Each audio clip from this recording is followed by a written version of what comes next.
আজি মই ভিডিঅ'টো পাকঘৰৰ পৰা ষ্টাৰ্ট কৰিছোঁ। আজি হ'ল ২৬ নৱেম্বৰৰ ৰাতি আৰু কাইলৈ অৰ্থাৎ ২৭ নৱেম্বৰত আমাৰ বিয়া হোৱা এবছৰ সম্পূৰ্ণ হ'ব আৰু মই দুদিনমান ঘৰত আছিলোঁগৈ।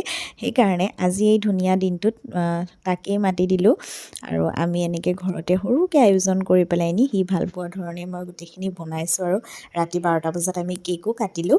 এয়া আচলতে আমি চেলিব্ৰেট কৰিব পাৰিলোঁহেঁতেন ২৭ নৱেম্বৰ তাৰিখে আমাৰ যিহেতু প্ৰথম এনিভাৰ্চাৰী, কিন্তু তাৰ একদম গাঁৱৰে লগৰে এজনৰ মানে বিয়া আছে ২৭ তাৰিখে। সেইকাৰণে সি দিনটো তাতে ব্যস্ত থাকিবৰ কাৰণে আমি একো আয়োজন নকৰিলোঁ। ঘৰত মই থকাৰ কাৰণে মই তাক মাতি দিলোঁ আমাৰ ঘৰলৈকে আৰু ২৭ নৱেম্বৰ তাৰিখে পিছদিনাখন তাৰ লগতে মই ঘৰলৈ গুচি আহিলোঁ আৰু আহিয়ে মই কামত লাগি গৈছোঁ। বহুত দিন নাছিলোঁ ঘৰত, সেইকাৰণে ঘৰটো পূৰা লেতেৰা হৈ আছিলে। চাফা তাফা কৰি ৰাতি আমি ওলাইছোঁ দৰাৰ লগত যাবলৈ। দৰাৰ লগত গৈ আমি কইনা আনিলোঁগৈ আৰু আমাৰ এনিভাৰ্চাৰীটো এনেকৈয়ে গ'ল আৰু এবাৰ।